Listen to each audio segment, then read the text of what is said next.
bonsoir, merci de nous rejoindre dans cette édition d'information dont voici le sommaire. Quel comportement garder à partir de ce mardi?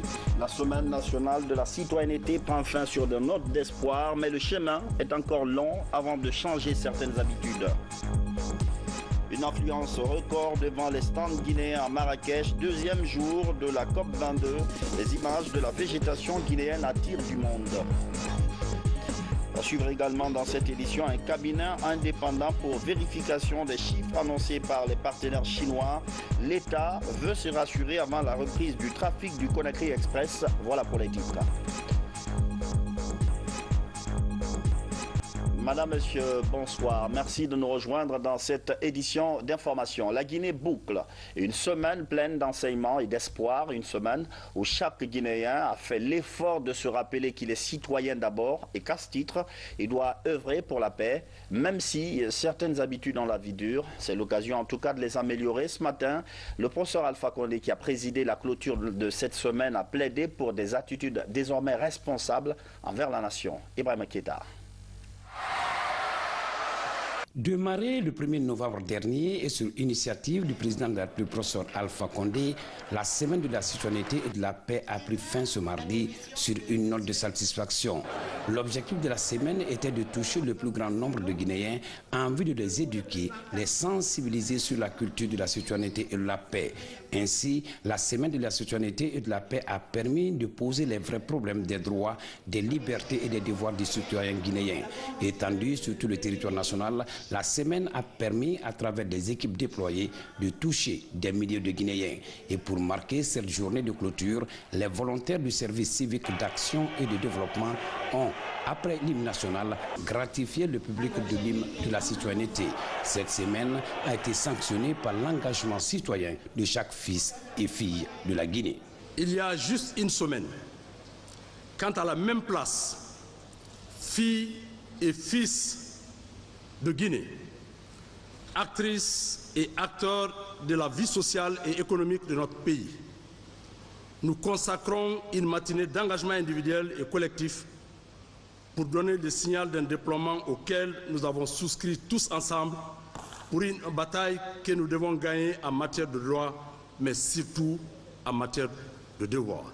Depuis sa création, le service civique d'action et de développement, SCAD, dans l'accomplissement de sa mission, a formé des centaines de jeunes qui ont compris la notion de la citoyenneté.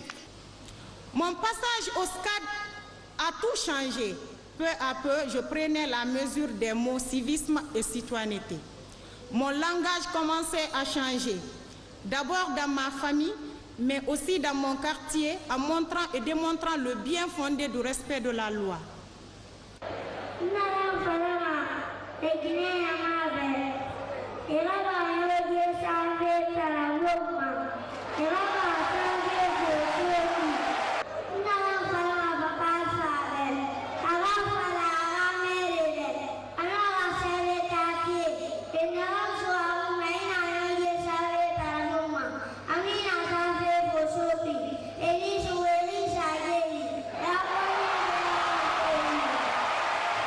Incontestablement, cette semaine a permis aux Guinéens de prendre conscience du manque de civisme, de culture de la paix, de tolérance et de la fraternité, des éléments qui constituent un frein au processus de développement. Sans citoyenneté effective, sans civisme responsable, sans culture de paix, notre pays ne sera pas en mesure d'affronter avec espoir, efficacité et réussite tous les défis auxquels nous sommes confrontés.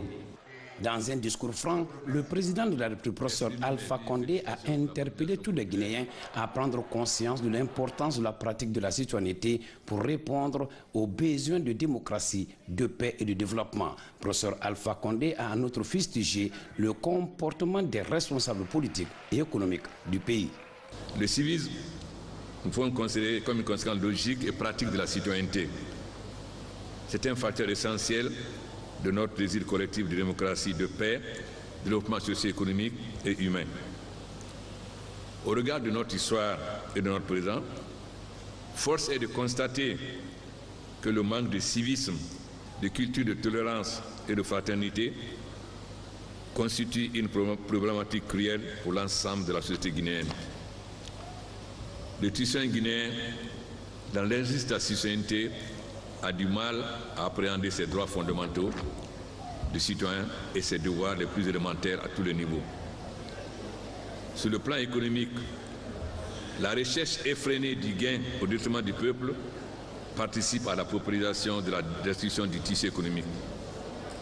Sur le plan de la gestion de l'administration, le non-respect du bien public, les détournements, la corruption, l'absentéisme au poste de travail sont entre autres des fléaux qui empêchent le fonctionnement réel de l'appareil de l'État.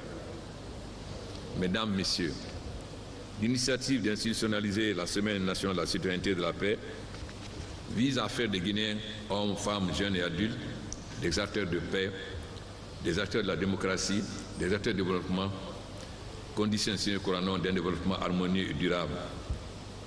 Le combat pour un changement qualitatif de nos comportements habituels doit être un combat au quotidien où chaque citoyen, quel que soit son niveau social, intellectuel, économique, joue une partition pour gagner le pari. Mais l'exemple doit venir d'en haut.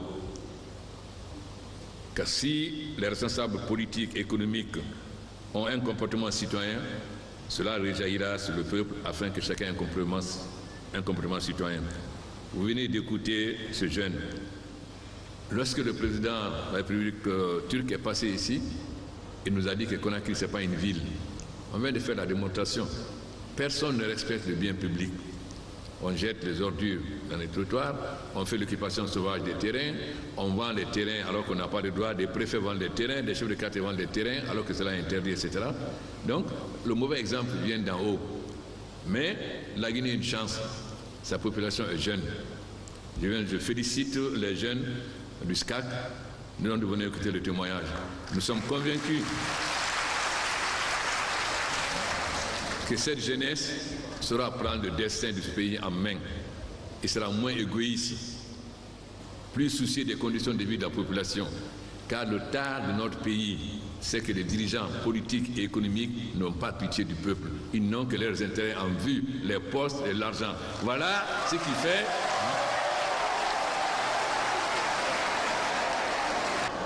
Et lorsque son intérêt personnel n'est pas satisfait, il cherche à mobiliser son ethnie. Alors qu'il s'en fout de son ethnie, la seule chose qui l'intéresse, c'est son sort personnel. Voilà le tard. Mais la jeunesse est en train de prendre conscience. Pourquoi? Ce n'est pas une jeunesse analphabète, c'est une jeunesse qui a accès aux réseaux sociaux, qui sait ce qui se passe dans le monde et qui sait d'où nous venons. Car beaucoup de gens oublient d'où nous venons. Ils font semblant d'oublier dans quelle situation était la Guinée, dont ils étaient responsables. Mais la prise de conscience d'une tare est le début du changement. Les deux événements importants qui ont été faits par les deux coprésidents de cet événement vont permettre aux Guinéens de prendre conscience. Alors le changement commence par la prise de conscience. Nous sommes certains qu'après avoir vaincu l'Ebola, après avoir fini le programme du Fonds monétaire, le gouvernement désormais va s'atteler à un changement effectif, commençant par les membres du gouvernement eux-mêmes. Les membres du gouvernement doivent montrer l'exemple du civisme.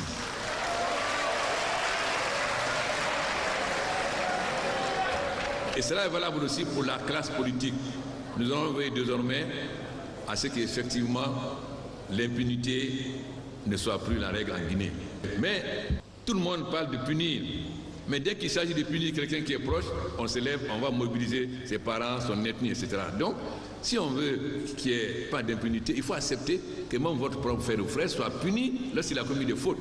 Mais en Guinée, on veut le changement, on veut que les autres soient punis, mais pas que vous soyez punis. C'est ça qui doit changer dans le comportement. Voilà donc, tout en vous félicitant d'avoir permis aux Guinéens de prendre conscience réellement des tares qui minent notre société, de les amener à prendre conscience. Mais je dis encore, l'exemple vient d'en haut.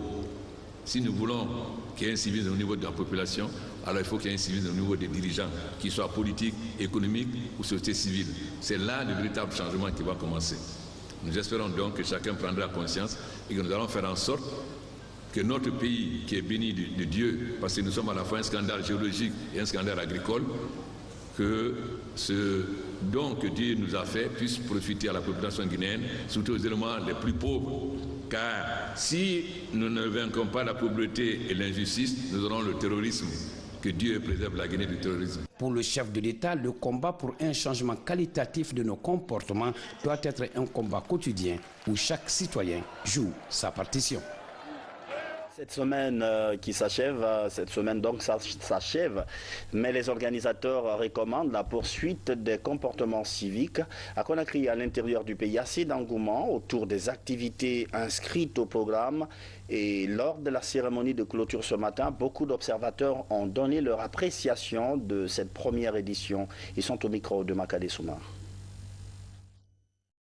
L'initiative pour les Nations Unies, nous le saluons à juste titre parce que les valeurs citoyennes, c'est la base de tout.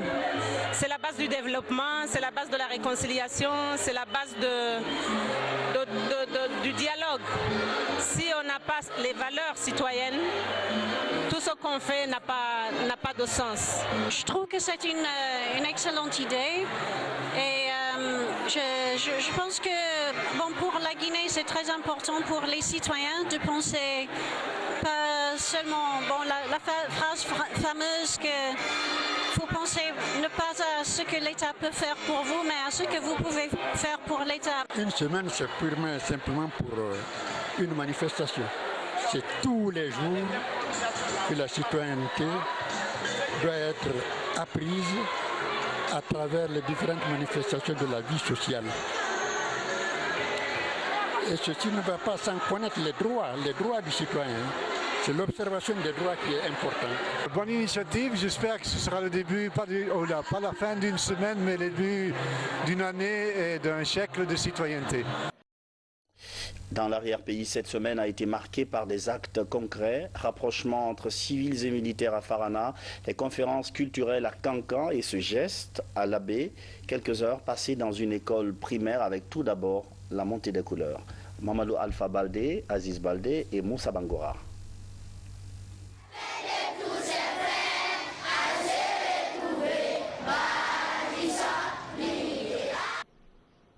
Une montée des couleurs dans une école ordinaire de la ville de Labé pour bien clôturer la semaine de civisme.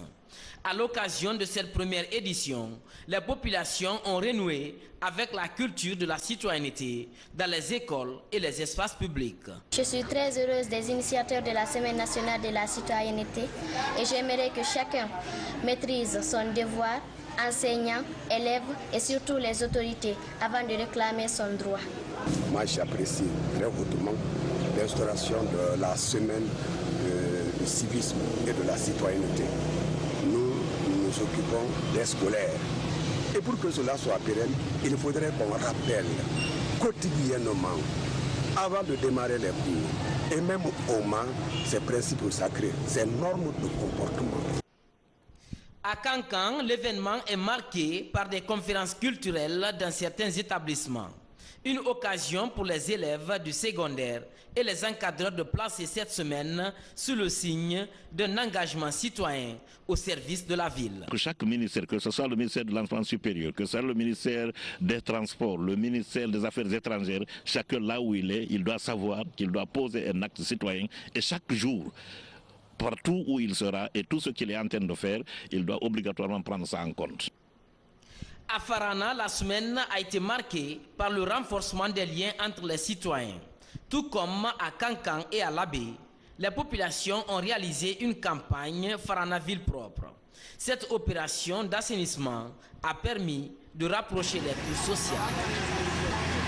Pour leur part, les jeunes leaders de la société civile ont formé une caravane de sensibilisation. Leur souci, mettre cette semaine au service de la qualification du système éducatif guinéen. La caravane a sillonné plusieurs lieux publics, notamment des écoles. Djena Yansani.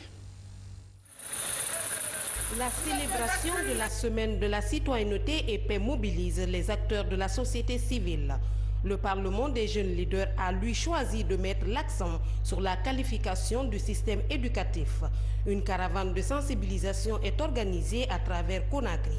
Des appels à l'utilisation du livre en tant qu'outil de formation sont lancés à l'endroit de plusieurs personnalités de la République. J'aimerais remercier ces jeunes du Parlement de la société civile qui ont pris l'initiative de mettre le livre, en tout cas comme symbole pour l'éducation, au centre de leurs activités aujourd'hui. Ils sont déjà passés à l'université, ils sont venus au ministère ici pour exprimer leur solidarité avec le ministère dans son programme de réforme du système de l'enseignement pour que l'enseignement soit au cœur de nos préoccupations.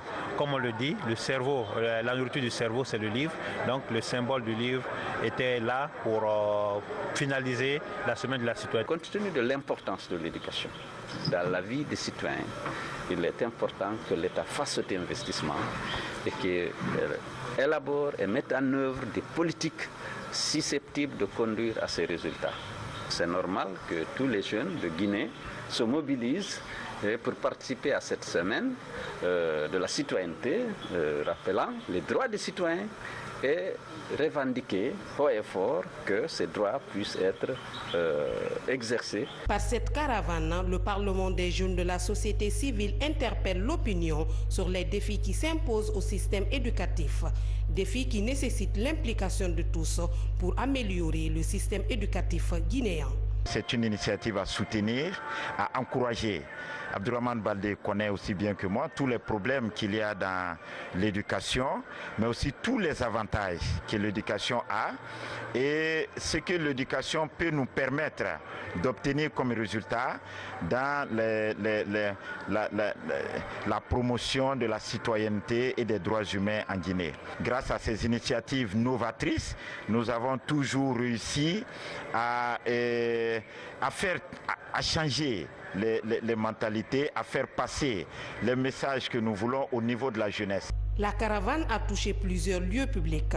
Partout, un seul objectif, la mobilisation nationale en faveur d'une éducation de qualité et une mobilisation pour le renforcement des capacités des acteurs. De citoyenneté en rapport avec l'éducation, cette note du ministère de l'Enseignement supérieur et de la Recherche scientifique. Contrairement aux SMS qui circulent émanant de certaines institutions d'enseignement privé, le ministère informe l'ensemble des bacheliers des sessions 2014, 2015, 2016 orientés dans les universités privées qu'ils sont libres de choisir leur institution et les programmes agréés par le département. En clair, on l'a entendu tout à l'heure, le président Alpha Condé veut que le ton soit donné par son administration, justement. C'est l'occasion de dire que cela pourrait passer par la fidélité dans certaines petites choses, notamment venir au travail à l'heure, hisser le drapeau dans certains services publics ou encore la conscience professionnelle. Il y a un vrai défi à relever. Ansoumane Toumani Camara. En cette journée de clôture de la Semaine nationale de la citoyenneté en Guinée, certains chefs de département ministériels, comme toujours, s'exercent à la pratique de bons exemples comme la ponctualité au service. Au ministère de la Sécurité, où la lourdeur protocolaire ne nous a pas permis d'avoir accès au bureau, la présence du chef du département est toutefois effective. Au département des pêches et de celui de l'enseignement technique, la ponctualité s'instaure comme un acte contagieux. Le citoyen semble comprendre que l'exemple doit venir d'en haut. Et donc, nous, en tant que ministre, en tant qu'homme politique aussi, nous devons vraiment montrer l'exemple de la citoyenneté, le bon comportement. Donc, c'est de cela que je parlais. Entre 6h30 et 7h30 ou 8h, vous abattez un travail immense. Vous n'êtes pas dérangé, c'est calme, il ne fait pas très chaud. Vous avez l'esprit très frais et donc ça vous donne au moins l'occasion de jeter les bases d'une journée bien remplie. Donc c'est le meilleur moment pour travailler et pour préparer sa journée. Comme d'autres départements, le ministère des Affaires étrangères place la montée des couleurs nationales au rang des actes de mobilisation et d'unité du personnel. Pour créer une certaine émulation, pour que le matin, moi et l'ensemble des travailleurs de ce département, nous puissions en communion nous dire bonjour, nous regarder, baisser les rideaux, finir les distances entre le ministre et les travailleurs, afin que les problèmes que nous avons ensemble, nous puissions collectivement, facilement, amicalement les poser sur la table et les régler. Par contre, la ponctualité et la présence du tricolore national ne sont pas encore dans les habitudes dans de nombreux ministères, même au département organisateur de cette semaine nationale de la citoyenneté. Dans un autre registre, le président de la République, professeur Alpha Condé, rentre au pays après une tournée diplomatique et économique réussie dans l'Empire du Milieu. Parmi la dizaine de contrats signés, nous n'insisterons jamais sur cette double signature marquant la reprise de l'espoir pour l'exploitation du minerai de fer du Simandou. Le domaine passe sous contrôle de Chinalco. Il y a aussi le contrat sur le projet bauxitique de Bofa. Avec notre envoyé spécial, nous reviendrons sur les grandes lignes de cet élément. Et après la visite historique du chef de l'État en Chine, ce sera après cette édition d'information. Environnement, le registre est marqué par la poursuite des travaux de la COP22, deuxième journée de cette rencontre sur le climat à Marrakech. Le stand guinéen est assez visité. Les images présentant la richesse environnementale de la Guinée séduisent les participants. C'est l'expression du patrimoine forestier de notre pays. Mamadou Alpha Baldé, envoyé spécial. Côté des stands de la Tunisie, du Sénégal et d'autres pays, celui de la Guinée attire du monde. Riche en couleurs, l'espace rouge-jaune-vert du château d'eau de l'Afrique de l'Ouest ne désemplit pas. Les visiteurs sont impressionnés par la diversité culturelle et écologique du pays. C'est vraiment très riche, des projets structuraux concernant les barrages, les constructions des barrages. Et donc c'est très impressionnant. Je l'ai remarqué, c'est un beau paysage qui englobe l'eau et les forêts, surtout les forêts qui sont les poumons du pays. Donc c'est très bien. Pour la délégation guinéenne, ces multiples visites augurent de belles perspectives pour l'environnement guinéen. On a beaucoup de gens qui arrivent, des promoteurs de projets ailleurs, dans d'autres pays, qui viennent s'enquérir de nouvelles sur la Guinée, de données économiques, de données de politique, de gouvernance, etc. sur notre République de Guinée. Et nous essayons de leur apporter ces informations. Et jusqu'à présent, ça se passe à la satisfaction des visiteurs que nous recevons. Nous venons de recevoir la visite de Mme Ségolène Royal de la France. Eh bien, ça a créé une ambiance festive au niveau de notre stand, parce qu'elle a trouvé ici ce qu'elle n'avait pas trouvé ailleurs, à savoir des objets d'art et des artistes qui étaient là pour animer le stand avec du folklore guinéen. La COP22 de Marrakech est rentrée dans sa phase active. Avant le 17 novembre prochain, les 195 pays participants entendent faire connaître leur innovation pour un développement propre et durable. À l'environnement, ce vaste programme énergétique, la réalisation de 400 barrages pour les activités maraîchères. Quelques représentants des pays membres de l'autorité du bassin du Niger planchent sur la question à Conakry. Ils ont même validé les études de faisabilité de ce projet. Abdoulaye Diallo. Venus des pays membres de l'autorité du bassin du Niger, ces participants échangent sur les documents avant la validation des études réalisées sur les préoccupations des pays traversés par ce fleuve.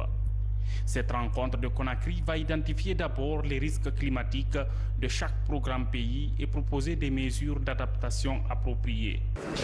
Pour nous Guinéens qui avons la source du fleuve Niger, ce programme va nous aider à élaborer beaucoup d'activités qui vont changer l'état du bassin.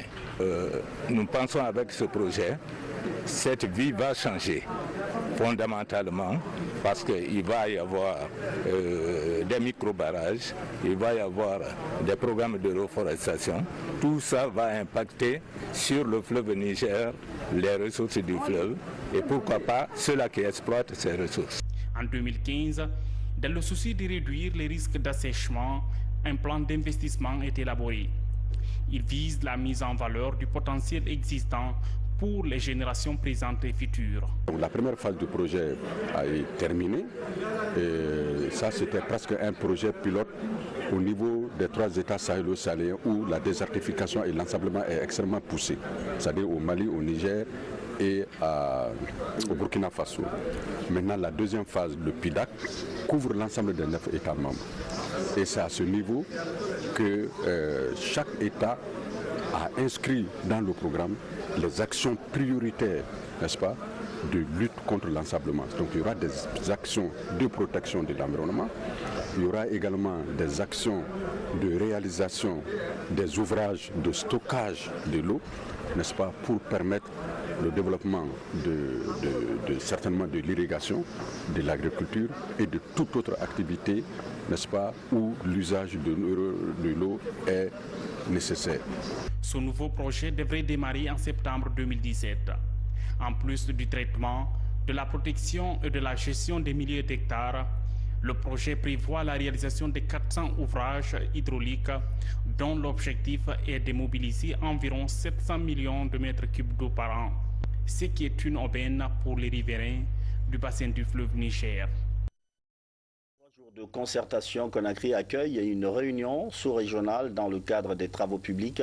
Il est question de penser à la réalisation d'un vieux rêve, le corridor Lagos-Dakar, une route côtière transafricaine pour faciliter la circulation des citoyens de l'espace CEDEAO. Toumani Kamara, Karim Kamara.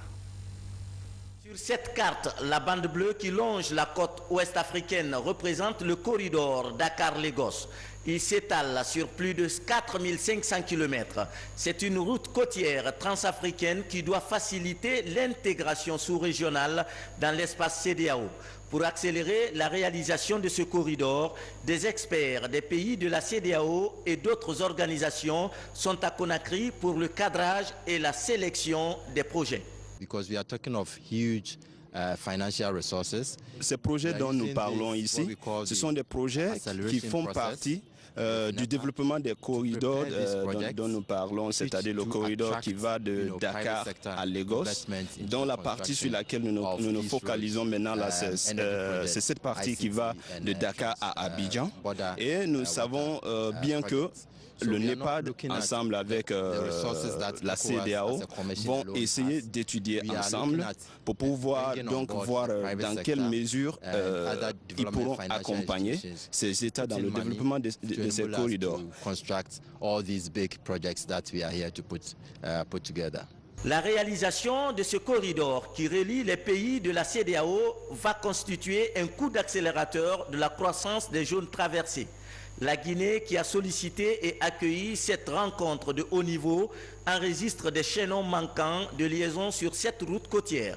La Guinée est concernée sur le tronçon Boké, d'abord Boké-Kebo, Boké-Bofa, Bofa-Conakry, Doubreka-Conakry, Conakry-Koya, Fourikaria et Fourikaria jusqu'à la frontière avec la Sierra Leone.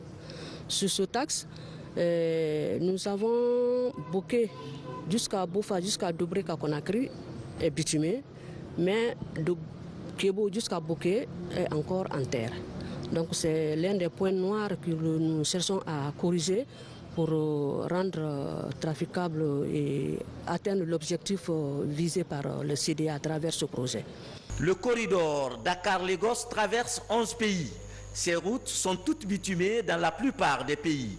Sa réalisation, qui a des effets économiques, vient compléter l'intégration politique ambitionnée par les dirigeants de la CEDEAO depuis des années.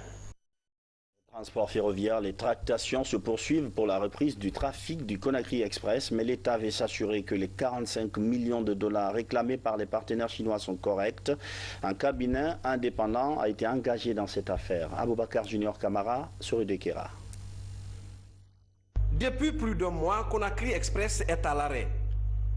Ce train d'une grande utilité sociale transportait plus de 3000 passagers par jour. Malgré les efforts de négociation avec la partie chinoise, les lignes n'ont pas encore bougé. Le partenaire, après la première phase des négociations, réclame 45 millions de dollars pour relancer la machine. Ce n'est pas un problème de panne de train, mais c'est un problème de reconnaissance de dette. Ça, il faut le préciser. Le chef d'État en est très conscient Il ne cesse de m'interpeller tous les jours, de pousser aux finances, pousser les finances, les Chinois pour qu'on signe ça rapidement. Voilà. Au fait, il a hérité d'une situation, c'est pas lui. Mais il faut reconnaître aussi que cette situation a beaucoup soulagé la population. Sensible à ce dossier, le chef de l'État appelle les départements concernés à diligenter les négociations. Conakry Express a commencé ses activités en 2010 sur une simple facture commerciale, ce qui est contraire aux normes juridiques exigées par un partenariat durable et bénéfique.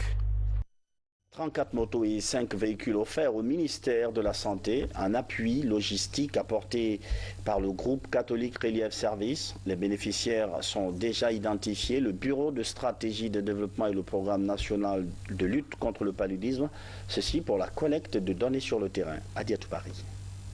C'est une signature d'accord entre le CRS, Catholique Relief Service et le ministère de la Santé. Elle atteste un don de 5 véhicules tout-terrain et 15 motos. Des engins roulants destinés au renforcement de la mobilité des agents chargés de la collecte et transfert des données sanitaires au niveau décentralisé. Ils sont importants pour nous. C'est par rapport à la remontée des informations, à la circulation des informations. Et pour ça, CRS a tenu à donner ces engins afin que nos capacités soient renforcées pour pouvoir faire ce déficit de transport des informations. Nous avons reçu par exemple 15 motos dans le cadre du renforcement du système national d'information sanitaire. Parmi les 15 motos, le ministre m'a instruit d'affecter 10 à l'intérieur du pays et les 5 autres vont rester à Conakry. L'un des objectifs, c'est vraiment de rendre opérationnel le district sanitaire, c'est-à-dire la base. Le programme national de lutte contre le paludisme bénéficie aussi de l'appui de ce partenaire. 19 motos sont mises à la disposition du dit programme grâce à une subvention du Fonds mondial. De quoi accélérer la remontée régulière de l'évolution des stratégies de lutte contre le paludisme menées sur le terrain. Parce que les activités de lutte contre le paludisme, ce sont des activités continues et ça vient booster justement ces activités. La collecte des informations sur le nombre de cas traités, sur la distribution des moustiquaires de routine, sur la disponibilité des médicaments antipaludéens, ça vient renforcer justement la lutte contre le paludisme. Depuis 16 ans, Catholique Relief Service œuvre pour la qualification de l'offre de soins de santé des populations. Au premier semestre 2017, il prévoit la réhabilitation et l'équipement de 5 dépôts de la pharmacie centrale de Guinée. À cela s'ajoutera l'interconnexion de ces dépôts via Internet en vue de rendre l'institution plus performante.